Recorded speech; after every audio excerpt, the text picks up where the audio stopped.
Mais l'ambition du projet, c'est de communiquer après massivement. L'ambition du projet pour l'instant, c'est de lancer une application bêta d'année prochaine à taille très locale pour voir si c'est cohérent ou pas, pertinent et si ça fait sens. Donc, on avance en marchant et le programme entrepreneur, c'est vraiment cette logique-là justement d'avancer progressivement pour ne pas avoir toutes les réponses à donner au début. Les réponses qu'on a données. Est-ce que ça a marché, est-ce que c'est rentable, est-ce qu'on a changé. On avance progressivement, c'est bien moyen après d'avoir une scalabilité de mais l'intérêt du groupe, c'est que comme Orange, c'est qu'on peut le faire. Aujourd'hui, on peut le faire. Et qu'il y a suffisamment quand même de relais en interne, pas d'anticorps, mais de voies divergentes pour renforcer le projet. Et ça, c'est important. On ne partira pas sur un truc vraiment délirant. Parfois, j'assimile ça un peu au curling, mais certains seront appelés au balai pour corriger un petit peu le tir des trucs. Et on a aussi un réseau très local aussi de gens qui sont vraiment dans la vraie vie, ceux qui sont en boutique. Enfin, on est 90 000 en France, et c'est des vrais gens en fait. C'est des humains, donc en fait ils ont aussi conscience des changements et on peut s'appuyer aussi sur ces personnes. Et ils ont à cœur de perpétuer aussi ce qu'on connaît maintenant en fait. Oui. Moi, comme premier, j'ai aussi une autre question. On est quand même loin du cœur du métier d'Orange.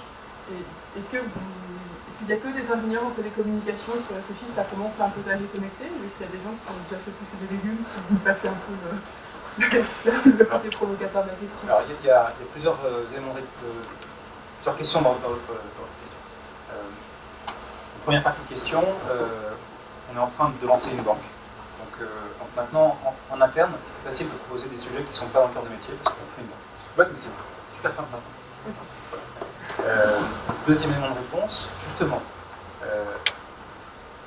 on a un Fab Lab sur notre site d'innovation qui accueille plein de choses, on a des outils pas partout, et puis on accueille plein de gens, et c'est là qu'on voit que les gens ont tous des hobbies, des loisirs, des passions, ils sont experts dans la ferronnerie, experts en broderie, etc. Donc je peux vous assurer que sur Orange, ce sont de vrais humains.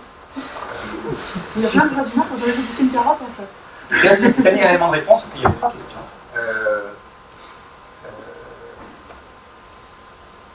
Dans notre site, on est sur le site à Châtillon, on est 3000, et on a une liste de diffusion qui s'appelle Trop Plantes. Il y a 650 inscrits.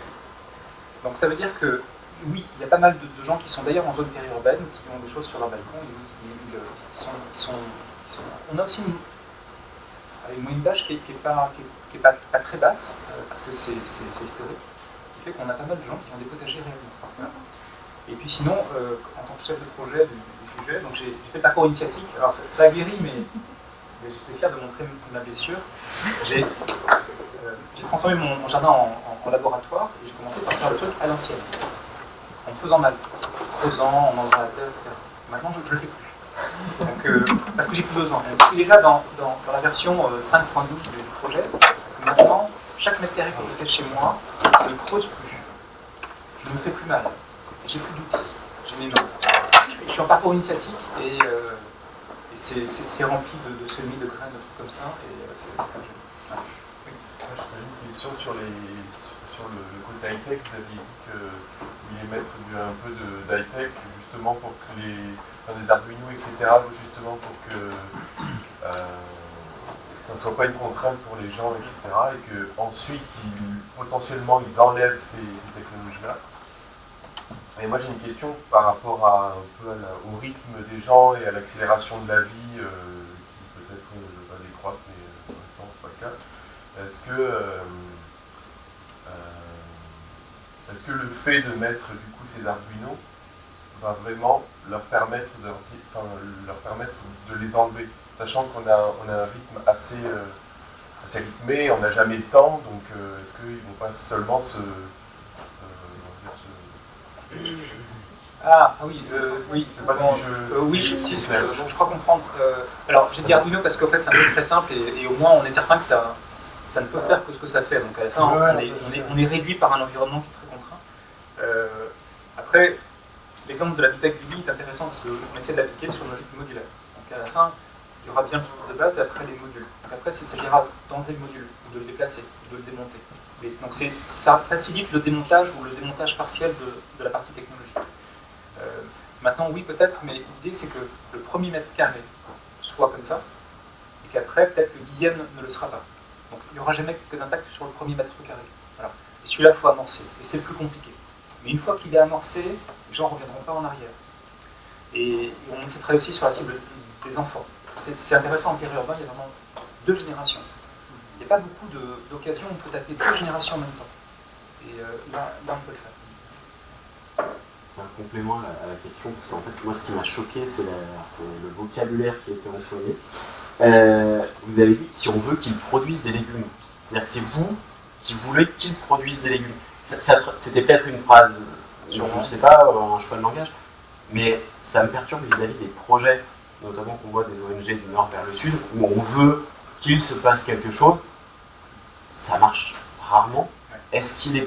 Enfin, après, avec toute la beauté du projet en soi, hein, mais est-ce qu'il n'y a pas un problème d'autonomisation des personnes qui devraient comprendre pourquoi c'est dans leur intérêt de produire cette autonomisation et cette volonté que les gens produisent? Effectivement, dans un pitch en direct, il y a forcément des expressions malheureuses parce qu'on pense à plein de choses. Donc, ça me fait penser d'ailleurs à une pub qu'on fera plus jamais, hein, c'était « On va vous faire aimer l'an 2000 ». Donc c'est du passé ça, on va vous faire aimer. Oui, c'est une phrase malheureuse, mais la vraie phrase c'est plutôt pourquoi on va les aider à ce qu'ils mangent en fait, c'est tout bête, c'est juste ça. Et, parce qu'en fait, si on ne fait pas ça, s'il n'y a pas d'initiative comme ça, ce sera comme au Venezuela, ce sera trop tard. Et là on aura fait le passage, les gens devront s'adapter, vraiment s'adapter douloureusement en fait. Donc là on peut encore le faire de façon très cool, on pourra mettre des choses colorées, des choses avec un peu de gamification. On peut le faire parce qu'on a encore l'élan, mais après on ne pourra plus le faire. Maintenant ça vient par comparaison avec différentes histoires aussi. Hein. Maintenant je peux vous assurer que ce n'est pas dans le business plan d'Orange. Donc on n'est pas du tout dans une volonté d'entreprise pour absolument convertir les gens. C'est plus une initiative très personnelle. Donc c'est plus une initiative personnelle qui s'inscrit dans le cadre, on autorise à faire des projets un peu décalés. Et c'est pas un complot de multinational. J'en ai 12 de questions, je vais essayer de concentrer un petit peu. Première observation, et tout de suite je corrige ce que je vais dire, c'est qu'on ne nourrit pas une population avec des végétaux qui sont composés à 95% d'eau. On nourrit une population avec des céréales et des légumineuses ou avec des protéines animales. Donc ça c'est une petite réserve.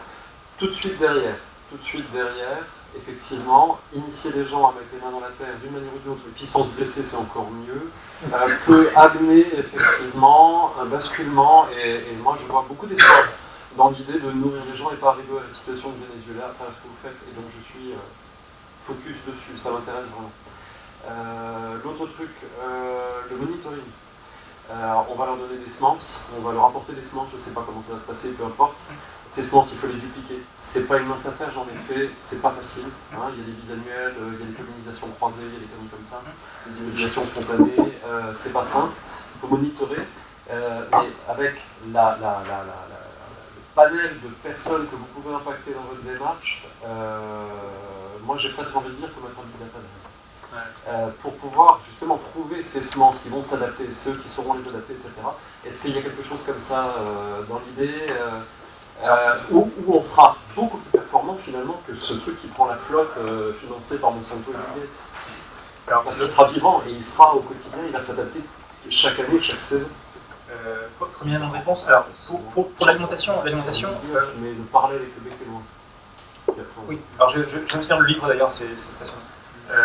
Et d'ailleurs c'est amusant parce que c'est en lisant le livre que j'ai vu la phrase pour le périurbain. Enfin, on a lancé déjà le projet mais c'était écrit.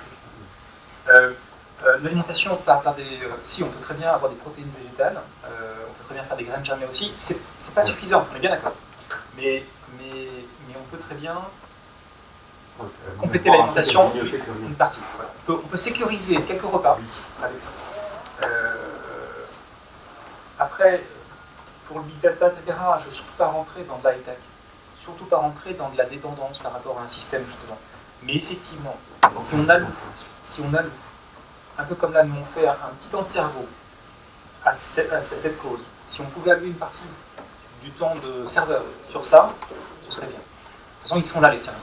Donc, Donc oui, on peut très bien prendre le même principe de Big Data pour optimiser les choses, tout comme actuellement, si vous passez un appel de votre mobile à quelqu'un qui est en Nouvelle-Zélande, ça marchera tout seul. Vous n'avez pas besoin de dire où vous êtes, etc. Ça marche tout seul, voilà. Pareil pour les graines. Si on voit qu'une production est florissante dans un endroit avec une telle variété, on pourra tout de suite se dire finalement qu'est-ce qu'il faut faire pour disséminer les graines et les lancer sur d'autres personnes. Donc, faire aussi du A/B testing et améliorer ça, et rendre le système plus résilient. Après, disséminer les graines, effectivement, ça rentre dans la gamification. C'est un statut au-dessus. Des graines de tomates, c'est fastoche. D'autres graines, c'est plus... je suis en train de découvrir ça, c'est mon parcours initiatique. Mais là c'est là qu'on prend la gamification, c'est là qu'on prend l'e-book. Gagner 5 points parce que vous allez nous envoyer les graines de vos tomates. Voilà. Et après, au fur et à mesure. On n'a pas besoin de beaucoup, on a besoin de 20% des gens qui feront le truc. Et parce que ce sera ce 1% parmi les graines disséminées, ça marchera bien. Et actuellement, Cocopelli, il y a un vrai problème de gens qui font ça. Donc en fait, Cocopelli, la photo que j'ai montrée tout à l'heure, c'est vraiment leur stock. Donc si demain il fallait nourrir la population, ils ne pourraient pas le faire parce qu'il n'y a pas assez de graines. Oui, il n'y a pas assez de gens pour reproduire les graines. Je connais personnellement de midi. Ah oui. Donc ils ont aussi un problème de scalabilité pour ça. Voilà. Mais il suffit d'1% des clients ou des utilisateurs pour que ça fonctionne bien. Moi j'avais une question, on continue. J'ai prévenu que je venais, donc si j'appelle pas à 7h, Arduino c'est basé sur de l'open hardware, ouais. Par exemple, et puis même dans le codage après sur de l'open source. Vous envisagez des licences sur le projet général voilà, comment concrètement ça sera distribué? Est-ce que c'est quelque chose qui du coup sera réappropriable par le commun? Ou est-ce que ça va, vous allez être un acteur de vente de ces blocs et puis les gens pourront vous en acheter plus s'ils ont envie? Je n'ai pas les réponses à ça, c'est partie des grandes questions. La réponse à ça sera donnée à travers le prisme en quoi ça améliore la diffusion rapide et massive de ce système. Et tout ce qui tendra vers plus rapide, plus efficace. Donc naturellement la réponse est oui, ce sera forcément ouvert, parce que sinon c'est pas machin. Donc et là en ce moment on est en train de regarder pour les brevets, et fort heureusement finalement il n'y aurait pas de brevet déposé parce que c'est pas brevetable, tant mieux. Et tout à l'heure j'ai entendu Monsanto. Il faut vraiment que ce projet, même s'il est incubé par un grand groupe, ne soit pas récupéré par des grands groupes de l'agroalimentaire. Surtout. Jamais. Monsanto, Limagrin, la grande distribution, le plus tard possible. C'est pour ça qu'il faut qu'on aille très vite. Parce qu'en allant très vite, ils ne pourront pas. Plus tard. Le plus tard possible. C'est une super structure, on s'est tourné en premier. Donc plus tard, ils sont tombés, puis non. Le plus tard possible, parce qu'en fait, de facto, ça cannibalise une partie de leur revenu actuel. Ça, les grands groupes, ils détestent. Donc actuellement, eux fonctionnent sur des semences qui sont codifiées, qui sont protégées, etc., brevetées, qui s'arrangent pour qu'elles soient pas forcément utilisables l'année suivante. Là, c'est tout l'inverse. Si les gens veulent troquer leurs graines, c'est très bien. Donc l'agroalimentaire, c'est pareil. Donc, c'est ça l'intérêt c'est que les gens travaillent en réseau et que par le réseau, ils échangent leur... voilà, c'est des réseaux. C'est la ruche qui... C'est ça votre... Pour l'instant, on travaille sur Orange, c'est un projet, mais on ne peut pas parler d'Orange. Oui, mais votre métier, c'est le réseau. Pour que les gens échangent et que tout ça se diffuse, il faut passer par un réseau. Physique ou... Oui, c'est un métier qui utilise le réseau sous différentes acceptions du terme, d'ailleurs. Oui. Cocopelli et Denis Guillet sont des activistes historiques. Alors, Denis Guillet est carrément un écorché vif. Et il en est aujourd'hui où il en était il y a 40 ans. Donc il y a un effet démultiplicateur qui est impressionnant. Après, le problème de l'éthique, Mais là, j'allais dire, l'intérêt de la chose, c'est que s'il n'y a pas de problème d'éthique, que Orange finalement a développé cette idée-là. Après, c'est les gens qui vont faire. En fait, c'est des virus au sein d'Orange. Oui, c'est ça. Non, mais c'est... En fait, ce qui est important, c'est... Si, on peut prendre l'exemple du container. Je ne sais pas si la personne qui a inventé le container a breveté, mais je pense que n'importe qui peut faire un container maintenant parce que c'est codifié. Bon, mais par contre, il fallait annoncer la chose. Alors là, c'est un peu pareil. Tout à l'heure, le potager en carré, c'est ça le container. En fait. Donc là, je suis en train de regarder quelle dimension. Et c'est clé les dimensions de ce container qu'on va pouvoir déposer chez les gens. Et j'en suis pour l'instant plutôt à 80 sur 120. Plein de bonnes raisons. La hauteur, c'est pas encore clair. Et 80 sur 100, pardon? Ah oui.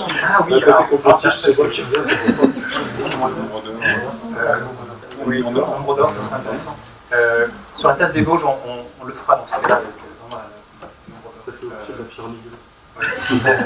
mais la dimension est clé parce que c'est ça qui va standardiser, c'est ça qu'on pourra facilement stocker, installer, et les gens pourront eux-mêmes faire la chose. Tout sera adapté. Et on prévoit aussi, par exemple, que les graines, c'est intéressant, que les gens s'intéressent au potager trop tard, en fait. Ils s'intéressent au potager quand il fait beau. Les potagers, ils se préparent avant, février mars. Donc finalement, ils courent dans les jardineries pour acheter des plants tout faits, qui sont d'ailleurs des graines standards, et à la fin, on se retrouve à mâcher le même truc en plastique. On dit que c'est meilleur, mais c'est la même chose, en fait. Donc, il faut arriver à anticiper ça. Donc la première année, il faut arriver finalement, c'est un peu comme le débarquement. Le débarquement, il n'y avait rien. Quelques semaines après, quelques mois, il y avait tout. Ben, c'est pareil. Il faut arriver avec carrément la première saison, saison 1, carrément le potager avec tout dedans, les plants, les machins, les trucs, pour amorcer la chose. Voilà. Et après, en année 2, les gens seront formés. Ils auront peut-être des tapis de graines. Et c'est là qu'on joue la permaculture, c'est qu'en fait, sur chaque unité de ces nouveaux carrés, les gens pourront acheter des trucs commandés ou installer eux-mêmes un petit univers avec, il pourrait y avoir des smileys, des trucs comme ça, des trucs, ce sera à la bonne hauteur. Donc en fait, on facilite aussi l'acte de planter les graines parce qu'on oriente les gens sur la hauteur de graines, l'espace entre les graines, quand les planter. Ça s'apprend sur le tas, mais ça, on va pouvoir les aider. Et après, ils seront lancés. Première année, année 2, après année 3, ils seront autonomes. Ils pourront même former d'autres personnes. Donc c'est vraiment pour amorcer ça. Et puis certains, ils voudront partir en vacances, ils auront un mode partir en vacances. Il peut y avoir un nouveau métier, qui est le nouveau cantonnier qui fait le tour des potagers qui sont comme ça, mais il sait à quoi s'attendre, parce qu'il sait qu'il y a 4 mètres carrés. Il sait ce qu'il y a, il sait ce qu'il faut faire. Voilà. Donc pareil, ça enlève un peu de poésie au potager, mais c'est pas grave, on n'en est pas là. On rajoutera de la poésie, c'est pas grave, on rajoutera des choses. On rajoutera la poésie qu'il faudra. Mais là c'est très industriel. Et ça répond à la question comment massivement convertir ces zones-là. Et il faut avancer la chose. Il y avait une question, je crois. Non, c'était, je comprenais le principe d'aller vite pour discuter justement les multinationales ou le brevetage ou la privatisation, je comprends quoi. Si ça va très vite. Il y a deux systèmes. Moi, j'ai l'alternative d'ouvrir des espaces libres, tout simplement. Une maison peut devenir un espace libre de commun, voilà, pour remplacer les bars où on se bourre la gueule et on regarde les matchs de foot. Voilà. Ces bars-là devraient être des lieux de commun, dans mon idéal que j'avais déjà il y a 20 ans. Et voilà, pour moi, il y a deux moyens. C'est soit par le terrain, vraiment, où on aurait... ça repose sur l'argent pour distribuer, enfin ouvrir des lieux massivement et les choses se feront naturellement, du fait des connaissances qu'on a tous, complémentaires, soit un mode industriel que nous propose. Il faut qu'il y reste plus avec nous qu'avec Orange, je pense, mais voilà, j'encourage en tout cas. Merci. J'avais une question dans le brainstorming sur le pré-dossier qu'on a rédigé sur le low-tech. La question du réseau justement m'était venue, et du réseau physique. Je ne connais pas grand-chose, mais le réseau téléphonique, qui maintenant est strictement dépendant du réseau Internet, en tout cas le réseau cuivré, est remplacé petit à petit par d'autres réseaux cuivrés, etc. Et qu'est-ce qui devient ce réseau cuivré? Est-ce qu'il est entretenu? Est-ce qu'il est récupérable? Qu'est-ce qu'il devient? Parce que certains, c'est que ce sont des milliers de tonnes de cuivre. Il y a alors, le réseau qui est en dehors de la propriété, là où il est récupéré. Et on récupérera avant qu'il soit volé. Donc ça, c'est pas un problème. Après, il y a la partie cuivrée qui est chez le client. Et comme nous, on installe de la vraie fibre, c'est la fibre de bout en bout, donc il y a bien la partie en cuivre qui restera, mais bon, c'est quelques mètres, en fait, c'est pas énorme. Donc, la personne peut récupérer, mais c'est pas énorme. En tout cas, le réseau cuivré à l'extérieur, il est bien récupéré, je pense. Donc, développer. Ah oui. C'est une vraie question parce que du coup dans la stratification des niveaux de difficulté à entretenir un réseau, on a démonté le réseau cuivré. C'est ça que je voulais savoir par rapport à l'entretien du réseau cuivré à terme. De toute façon, on ne pourra pas le laisser, ce sera considéré comme un déchet, donc je pense qu'il est prévu de l'enlever, et puis en plus il y a une valeur. Maintenant le réseau optique est moins compliqué à maintenir. parce que le réseau de cuivre est très compliqué à maintenir, ça nécessite beaucoup de personnes qui pourraient être affectées. Alors chez Orange, on maintient l'emploi, hein, c'est une famille, donc ils sont affectés à d'autres choses. Actuellement, il y a des gens qui maintiennent un truc qui est juste hyper technologique. En fait. Le réseau optique, c'est super facile à manager. Voilà. Pour vous donner un chiffre, l'équivalent de la surface d'un stade de foot, donc en cuivre, pour voilà, quand il faut cuivrer plein de monde, aujourd'hui, avec le fibre, c'est à peu près 1 mètre carré. Donc en surface de maintenance, et puis donc maintenir un stade de foot, c'est-à-dire il faut 4-5 personnes qui vont se déplacer, qui vont changer les fiches, donc ça s'entretient. Et aujourd'hui, avec la fibre, c'est l'équivalent, c'est 1 mètre carré. En termes d'adaptabilité sociétale technique, en termes de résilience, pour utiliser un gros mot, le réseau fibré est plus performant. Il a besoin de moins d'énergie surtout. Parce que le réseau cuivré chez nous, c'est 80 volts. Il y a beaucoup d'électricité en fait nécessaire pour maintenir un réseau cuivré. Le réseau optique a besoin de moins d'énergie. Les câbles transatlantiques, je crois bien que c'est la moitié de l'internet qui marche sous la mer, c'est un réseau optique. Ça consomme le moins. Et j'ai besoin d'avoir des répéteurs qui renforcent le signal, mais en réseau cuivré au début c'était comme ça, mais c'est la flemme. Il faut vraiment des sources d'énergie qui réalimentent le truc. Donc énergétiquement c'est bien plus efficace. Une question de curiosité pure. Les répéteurs d'ailleurs qui sont sous l'eau, ils sont alimentés par quel moyen? Il y a des câbles électriques. Alors, on a un micro, je te pose la question. Oui, on embauche des poissons qui font tourner des répéteurs. Alors chez nous, il y a une division qui fait rêver, c'est Orange Marine. Alors, c'est des bateaux câbliers qui traversent le monde, etc. Il y a des vrais marins dedans et ils posent des kilomètres de câble ou des millimètres de câble. Bref, donc c'est eux qui parfois vont réparer aussi, qui soulèvent le câble quand c'est coupé par des chaloups ou des trucs dans le terre. Oui, il y a des répéteurs, ils sont alimentés par un petit câble électrique qui part tout le truc et qui renforce le signal. Voilà. Donc il y a des petites alimentations, mais c'est rien par rapport au câble cuivre à l'époque. Il fallait vraiment envoyer du lourd dedans. Voilà. C'est vraiment pas grand-chose. Il en faut un tous les X 100 peut-être kilomètres. Et c'est ça qui sert d'ailleurs à savoir où c'est cassé quand c'est cassé, parce qu'on voit où c'est cassé. Oui, une question sur le wording qu'on utilise tous entre nous. On parle des gens. Nous, on a plus l'habitude de parler des individus. Tu parlais de domestication tout à l'heure. C'est des services où on se dit, en mettant un petit Arduino, en plus c'est open source, donc c'est bien, ça amène déjà un discours. On va mettre des petits potagers connectés pour que les gens comprennent qu'il faut qu'ils s'alimentent eux-mêmes en fabriquant leurs légumes, donc en produisant mais en fait, soit on fait en sorte que les graines se partagent entre individus, soit on développe un petit module connecté avec un point de com pour que les gens aient ça arriver dans leur boîte lettres. C'est deux manières de raconter quasiment la même histoire. Il y en a une qui apparaît plus souhaitable, une qui met en évidence un process où l'industrie trouve sa place. J'ai travaillé un peu chez Orange pour connaître les dynamiques internes. Je pense qu'il y a des gens, des individus qui sont portés d'énormément de belles attentions et qu'il faut que ça continue. Je pense que justement le sujet des low-tech pris par Orange, ça peut donner plein de choses bien. Pour autant, je pense qu'il n'y aura jamais un module Orange qui arrivera en boîte aux lettres avec l'offre de Noël en disant que c'est Arduino, qu'on peut augmenter, qu'on peut réparer et qu'on peut changer les choses. Parce que si ça arrive, ça arrivera plus vite par des individus qui s'offriront des kits DIY à Noël que Orange qui arrivera vraiment à mettre en place cette offre. Parce qu'en fait, c'est pas là, vous parliez de réseau, c'est pas réellement, et si je me trompe, il faut me replacer, il n'y a aucun problème. Son cœur de métier, c'est le réseau. Alors là, il y a un potentiel énorme, c'est connecter les individus, effectivement.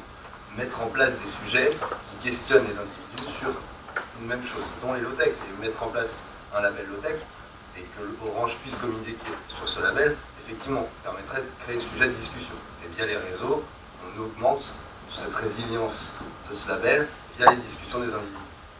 Mais les solutions techniques pour faire croire que le vivant peut être plus performant sur les gens domestiqués via les comptes qu'ils payent tous les mois à 19,90 pour recevoir leur abonnement, ça me semble un schéma hyper complexe. On parle d'une graine auquel il faut faire attention et il faut être soucieux de l'expérience qu'on a, nous, individus, face au vivant qu'on fait pousser. Si demain, moi, ma tomate, elle est automatisée, que ce soit par un Arduino au fond de mon jardin ou par les multinationales, ça arrive en camion jusqu'à la caissière qui est payée au SMIC, dans tous les cas, je n'ai pas changé mon rapport à l'expérience de faire pousser du vivant et de consommer du vivant. Donc je pense qu'il on a passé beaucoup de temps sur le fait que Orange misait sur ça. Je pense que c'est avant tout des individus qui se soucient de sujets qui sont hyper intéressants, mais ça ne passera pas forcément par ce déploiement du tout technique pour résoudre le tout vivant, quoi. Je me permettais juste de replacer ça sur le fait que les gens, c'est aussi nous, et en fait, on est des individus. Donc, ça ne sert à rien de penser pour les autres, c'est penser pour soi avant tout. Et tu l'as dit toi-même, je me permets de te tutoyer, je suis désolé. C'est pas plus grave. Non, tu as parlé de mettre les mains dans la terre et qu'effectivement tu t'étais blessé, que tu étais à 5.12. C'est-à-dire que là, pour le coup, tu nous parles d'une expérience réelle, tangible. Donc là, tu nous parles de concret.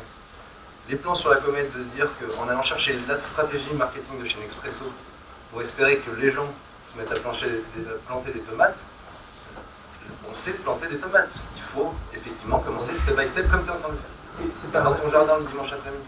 On ne peut pas attendre, si on veut que ce soit massif, il faut amorcer ce côté massif. On ne peut pas attendre des gens qui fassent l'effort que je fais actuellement, et je ne souhaite à personne de faire l'effort que je fais actuellement. Parce que sinon, on aura beau. Ça fait partie du ça fait partie. On ne peut pas espérer qu'on. Ce que je veux dire, c'est qu'en fait, si on peut attendre très longtemps, et on l'a vu sur les effets, les engagements sur le dérèglement climatique. C'est quand la chose arrive que les gens sont motivés pour faire quelque chose. C'est quand les gens n'auront plus grand chose dans le frigo, que les prix vont augmenter dramatiquement, qu'ils se diront comment je fais. C'est comme ça. On n'arrive pas à anticiper des choses qu'on n'arrive pas à voir. Là, on a la chance, par le travail progressif qu'on a fait, mais aussi par votre travail, d'arriver à entrevoir ce qui va se passer et de se dire comment mettre une partie du génie humain pour que, l'air de rien, les gens ne soient pas dans cette logique de trop tard, j'ai pas anticipé. Et c'est super bien. Maintenant, on ne peut pas attendre de chacun qu'il maîtrise. Voilà.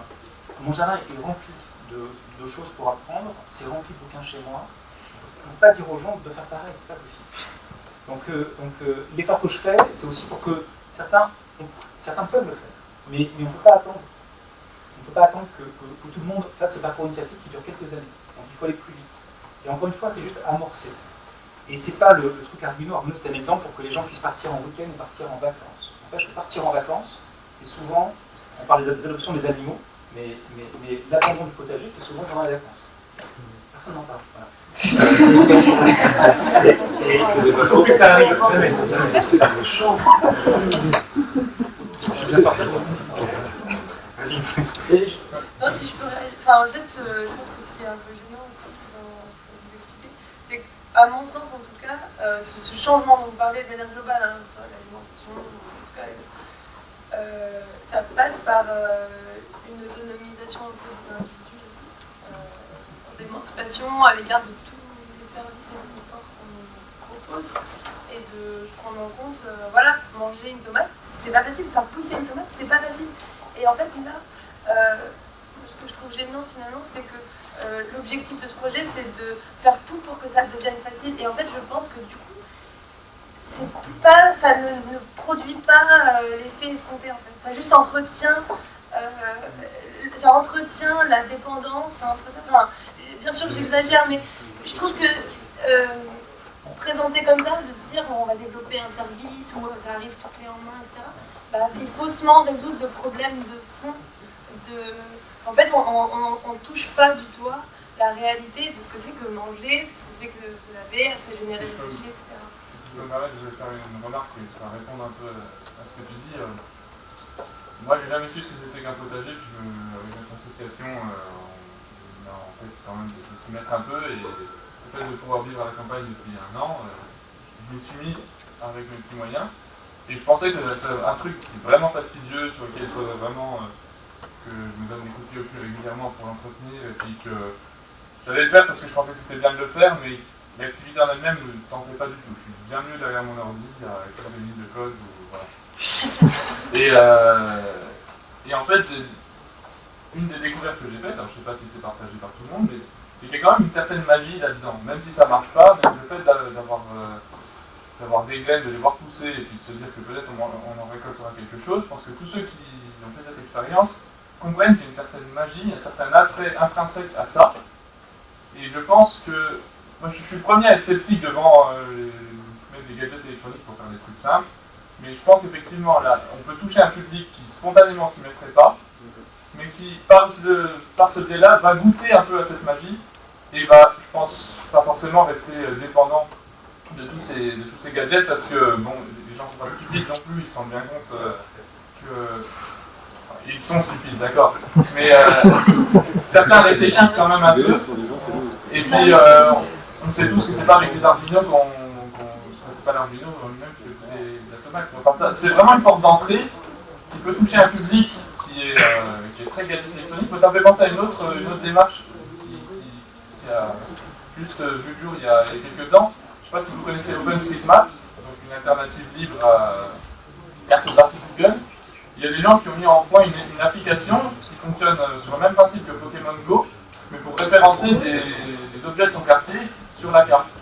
Et donc ils se servent de l'attrait de ce genre d'application où on est dans le réel, mais en même temps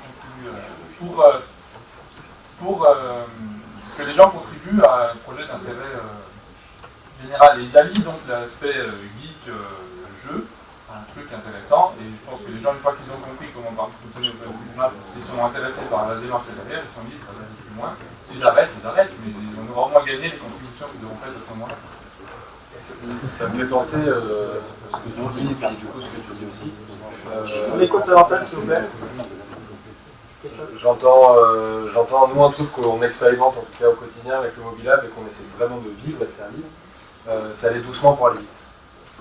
Et notre projet, là, il nous prend vraiment beaucoup de temps, mais on n'a jamais autant appris, en fait.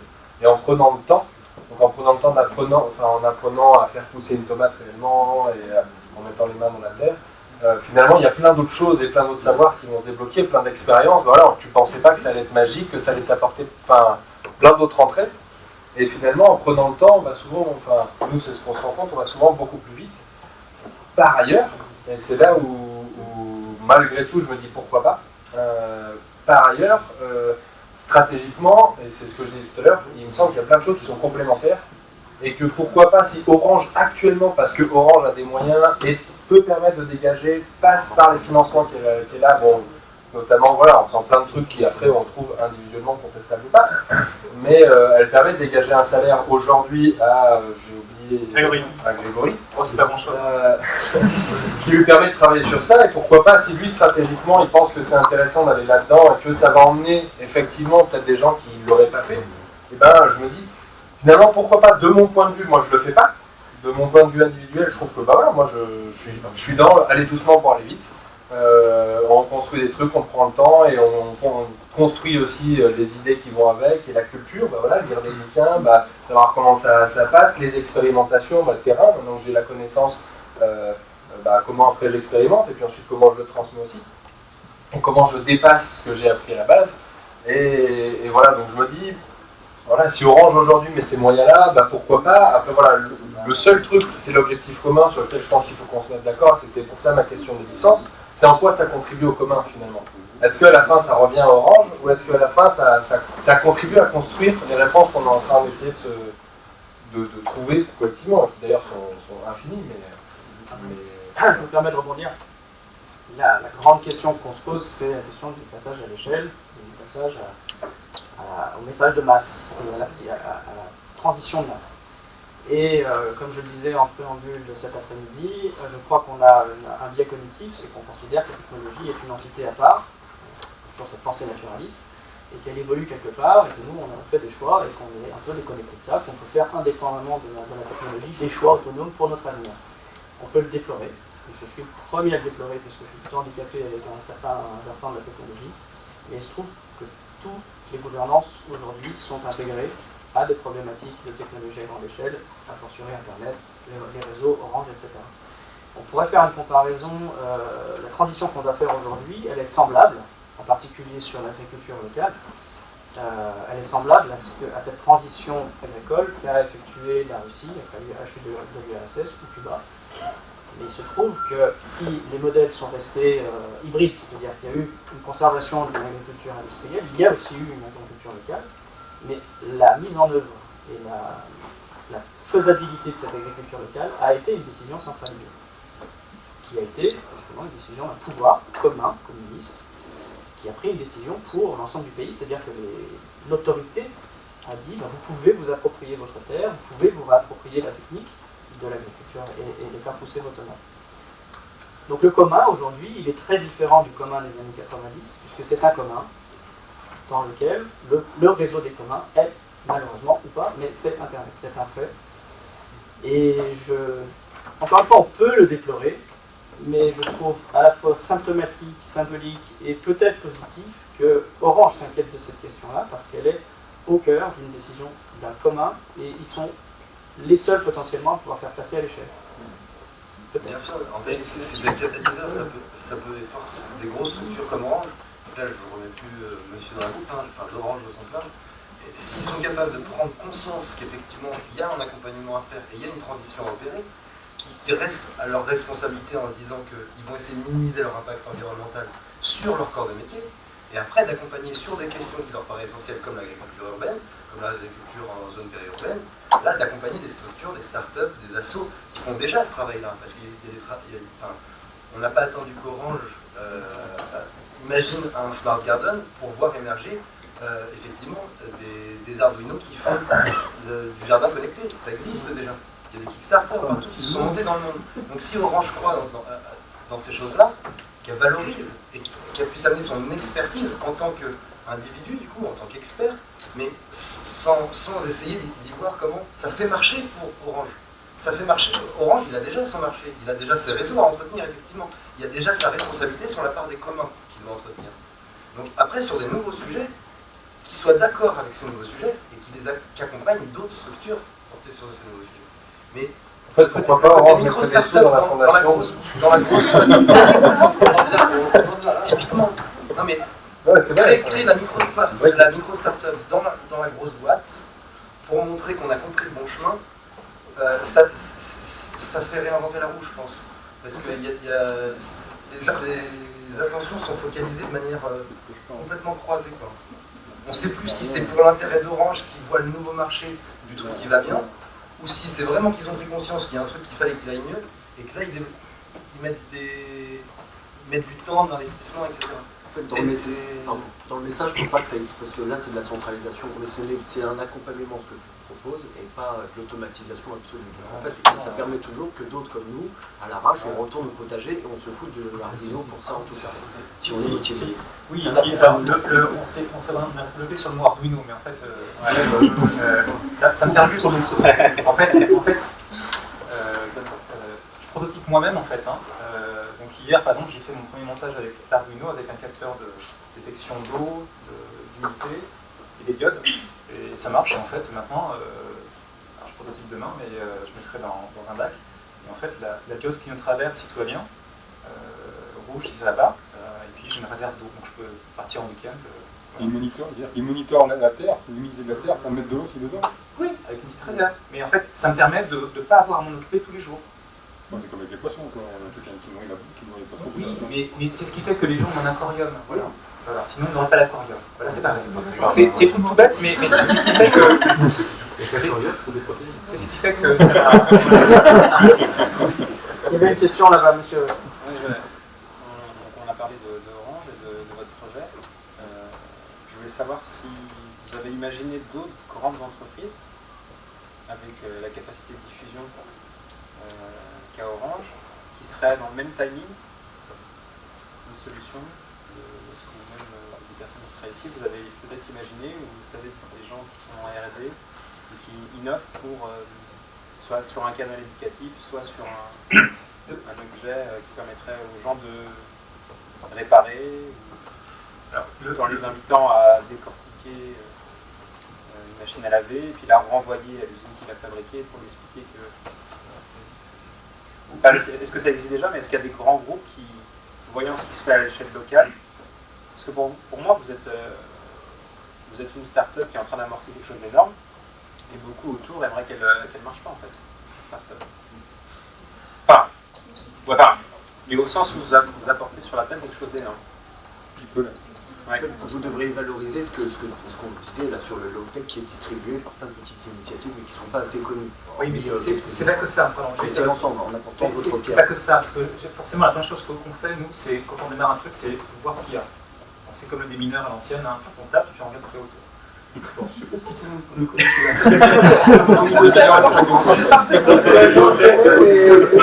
C'est pas revenu à la mode encore. Je vois bien, moi, mais les autres, qui ça. C'était un vieux jeu.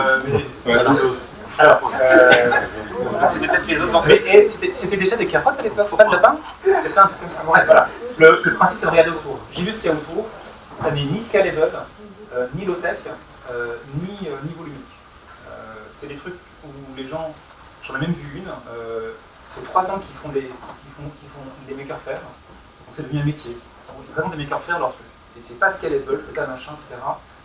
Et de tout ce que j'ai trouvé, c'est très high-tech, très high-tech, et c'est très urbain. C'est pour faire pousser les aromates, les machins comme ça. Et il y a plein de campagnes Kickstarter Indiegogo comme ça. Leur objectif n'est pas de nourrir les gens. Leur objectif est de faire un truc high-tech pour se faire plaisir, un peu de nature, et de répondre à des tendances sociétales de retour à la nature, de reconnecter au sol, et pas d'alimenter les gens. Donc c'est pas scalable, c'est parfois bien vraiment bricolé. La seule boîte où j'ai trouvé un truc, c'est Parrot qui a fait un pot connecté. Et là, je l'ai mis en exemple, mais je ne l'ai pas mentionné parce que c'est pas... C'est un truc à 149 €, avec 4 piles A à l'intérieur, où on peut piloter automatiquement une plante. C'est du gros délire. Il y a un truc low-tech, c'est un bras articulé comme une grue tout simplement, en petit, enfin sur 3 par 4, vous connaissez, tu connais voilà. Ça c'est quand même du low-tech dans l'esprit qu'on... Ouais, $2800. 2800 $. Ouais, super. Et ça ne fait que planter des trucs. Et ça moi je dis que les... Non, il y a le monitoring, il y a la surveillance de la plante qui pose, je crois. $2800. Ah, pardon, c'est celui qui a l'autre qui a une caméra pour faire un timelapse de 50. Ouais, non, mais ça c'est du gros délire. Ça c'est du... Donc en fait, tout ce que j'ai trouvé, c'est du gros délire. Donc en fait, et nous en général, on a aussi des consignes de ne pas influencer les startups. On ne va pas leur dire, vous devriez changer. Parce que parfois on se trompe aussi. Donc en fait, une startup, on ne va pas lui dire, tu te plantes complètement. Donc non, on ne fait pas ça. Donc elle a peut-être raison. Peut-être qu'ils ont raison de faire de la high-tech pour les petits appartements avec 3 aromates. Peut-être qu'ils ont raison. Donc pour l'instant, on n'a pas trouvé des startups. La meilleure startup, c'est Cocopédie. Voilà, c'était une startup. Le temps file, on a débordé du timing, c'est pas grave, donc tout le monde est intéressé, c'est super. Je propose qu'on change d'interlocuteur principal. Tu as une question qui t'est adressée. Ah, pardon. Non, tu as parlé de singularité écologique.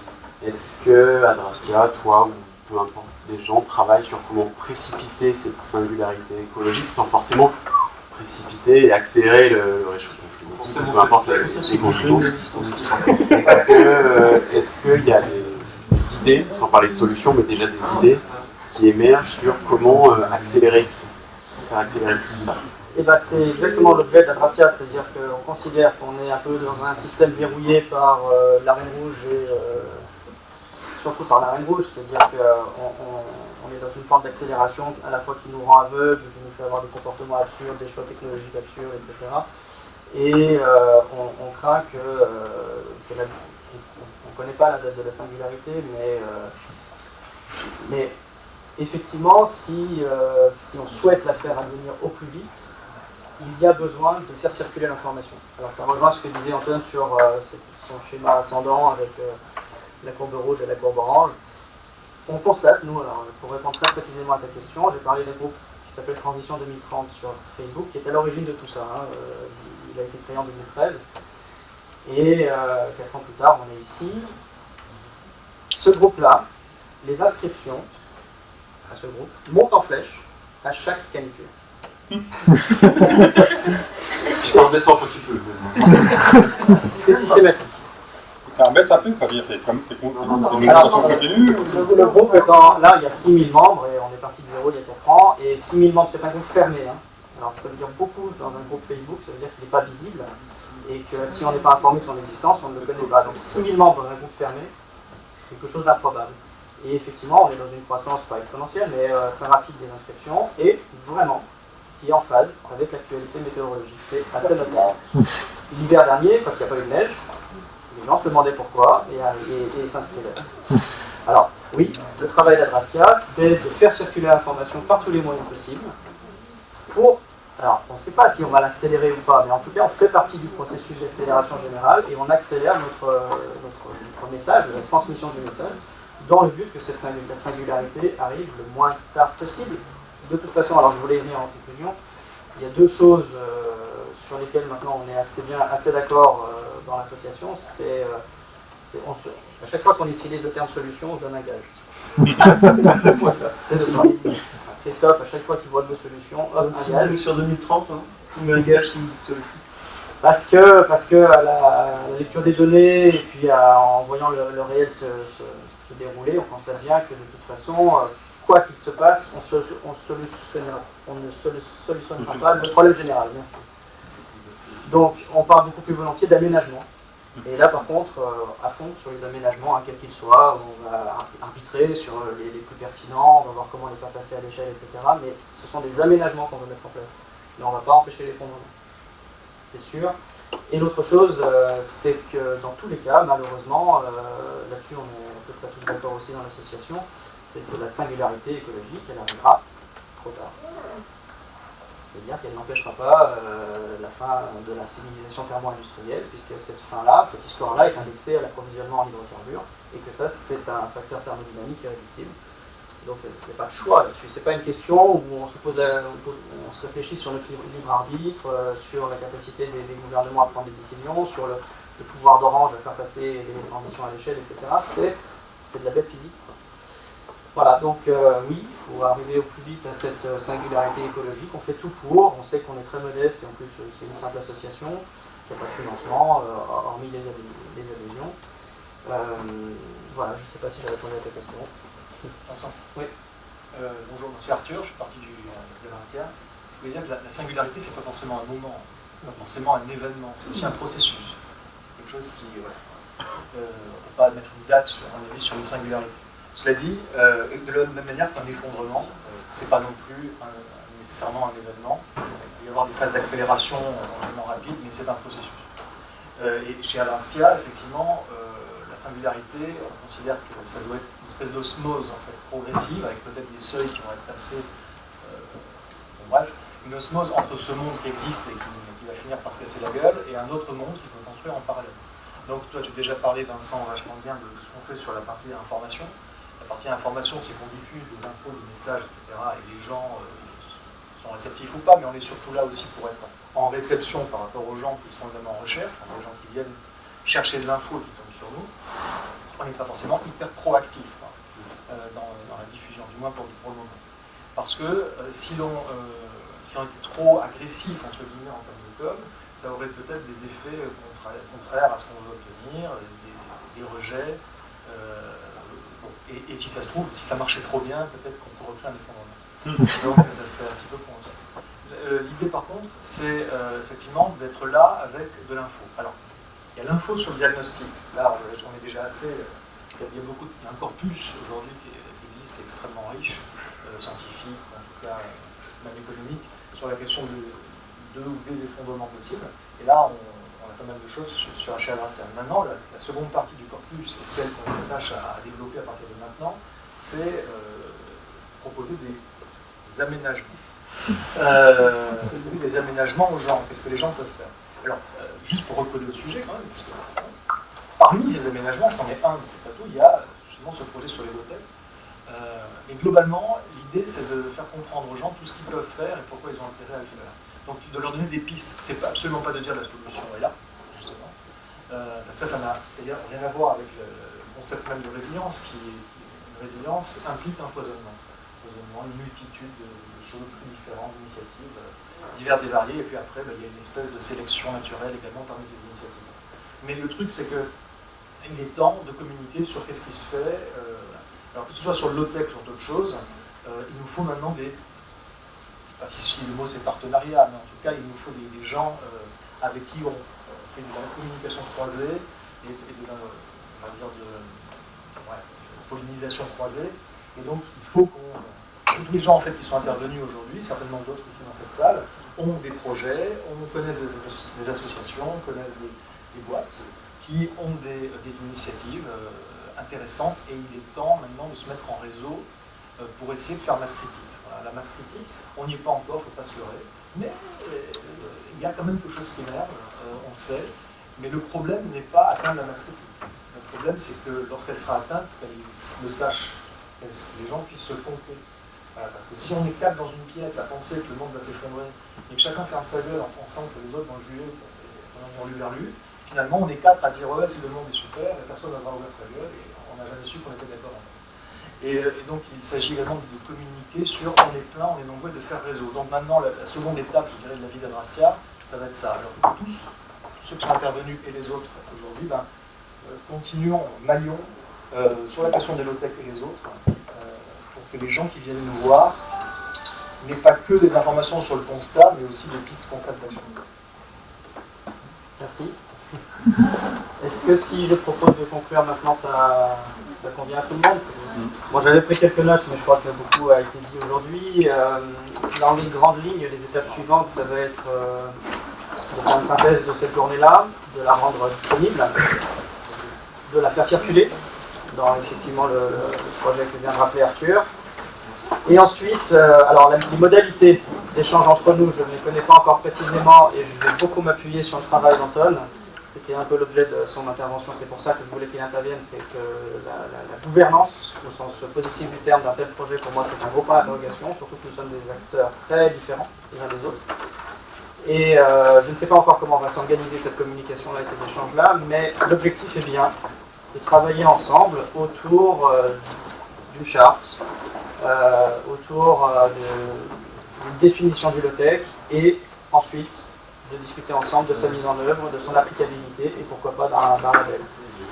Voilà, je remercie énormément les membres de l'association qui m'ont aidé à organiser. Je remercie Jacques qui nous a permis d'avoir cette superbe salle dans un lieu fantastique. Je remercie Thomas qui est je ne sais plus où pour son travail pour la communication. Je vous remercie tous vraiment d'être venus, pour votre enthousiasme, pour votre... Alors, moi j'ai appris énormément pour la richesse de vos interventions. Et je souhaite vraiment qu'on continue sur cette lancée-là dans les mois qui viennent. Merci beaucoup.